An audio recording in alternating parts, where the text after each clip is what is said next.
কবর বলে, দুনিয়ার কোনো ঘরের সাথে আমার এই ঘর মিলবে না, কোনো কিছুর সাথে এটা মিলাতে পারবেন না।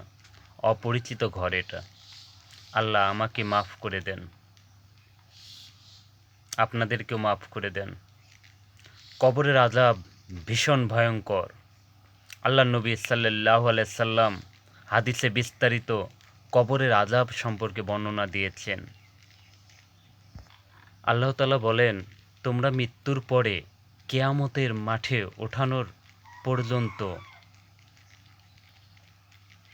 বারজাখ অর্থাৎ কবরের এই জিন্দেগিতে অবস্থান করবে। বিশ্বনবী জনাবি মুহাম্মদুর রাসূলুল্লাহ সাল্লাল্লাহু আলাইহি সাল্লাম বলেছেন যে কবর প্রতিদিন যার যার কবর প্রত্যেক দিন যেখানে তার কবর তাকে ডাক দিয়ে বলে, ও আল্লাহর বান্দা শোনো, আমি পোকামাকড়ের ঘর। আমার ভাইয়েরা শোনেন, বোনেরা আপনারাও শোনেন, কবর কিন্তু নির্দিষ্ট কোনো বয়সে যায় না বাপ। প্রতিদিন কোলের বাচ্চাও কবরে যায়, ৯০ বছরের বুড়ো কবরে যায়, ১৬ বছর ২০ বছরের তাগড়া যুবক যুবতীও কবরে যায়। কবরস্থানে সব ধরনের লাশ আছে। এজন্য কবর ডেকে বলে, ও আল্লাহর বান্দা আমি পোকামাকড়ের ঘর। সেই ব্যক্তি যে একটা মশারি ছাড়া একটা সামান্য মশার কামড় সহ্য করতে পারে না।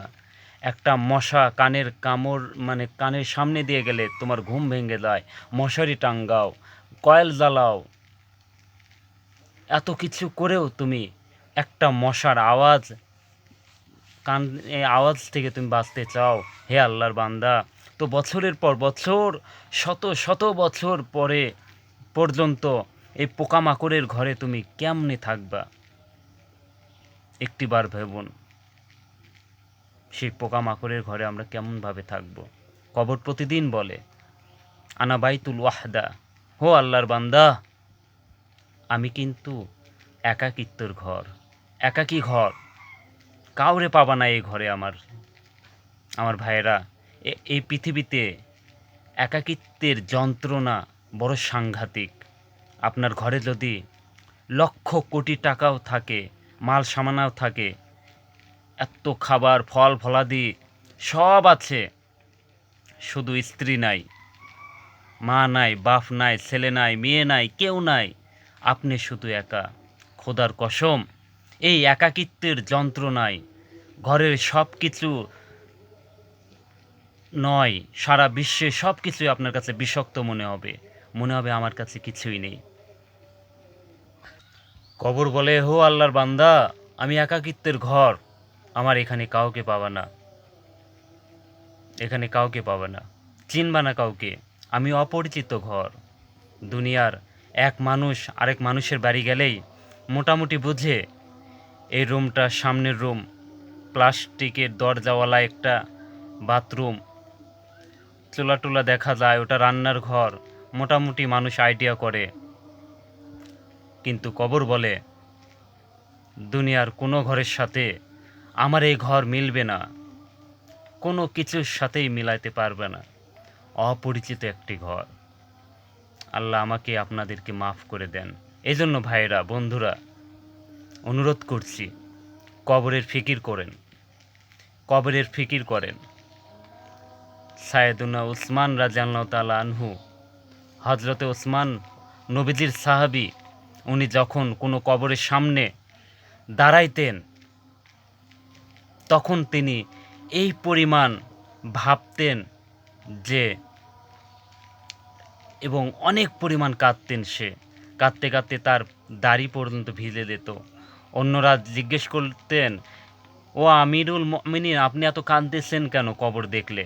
তখন তিনি বললেন, তুমি জানো না এটাই তো আখিরাতের প্রথম মঞ্জিল, আউয়ালুল মঞ্জিলুল মিনাল আখিরাত, আখিরাতের প্রথম ঘর, প্রথম স্টেশন। মান নাজা মিহু, এটার থেকে যে মুক্তি পাবে সে তো বাকি সবখানিতে মুক্তি পাবে। এখানে যে আটকিয়ে যাবে সে তো সবখানিতে আটকিয়ে যাবে। এই জন্য কবর দেখলে আমার ভয় হয়, না জানি আমার কবরে কি হবে। না জানি আমার কবরে কি হবে। হাদিসের মধ্যে আছে, বিশ্বনবী জনাবি মুহাম্মদুর রাসূলুল্লাহ সাল্লাল্লাহু আলাইহি সাল্লাম বলেন, কোনো নাফরমানের লাশ যখন কাঁধের উপর করে কবরস্থানের দিকে নিয়ে যাওয়া হয়, এরপরেই বেঈমান চিৎকার করে সে বলে, আল্লাহর দোহাই তোমাদের, আমার লাশ ওই কবরস্থানে নিও না, আমারে কবরে রাইখো না। আল্লাহর নবী সাল্লাল্লাহু আলাইহি সাল্লাম বলেন, মানুষ ব্যতীত আল্লাহর সব মাখলুক ওই চিৎকার শুনতে পারে, চিৎকার শুনতে পায়।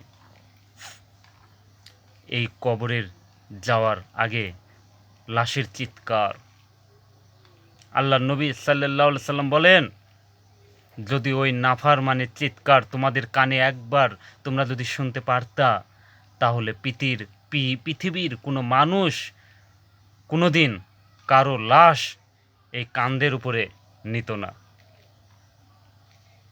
এই ভয়ে তারা সেই লাশগুলো রাস্তায় পড়ে থাকতো।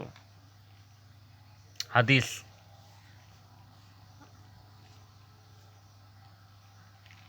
প্রিয় বন্ধুরা, অতএব কবরের ফিকির করেন, কবরের কথা স্মরণ করেন,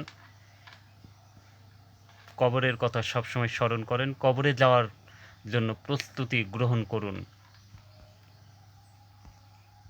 আমিন।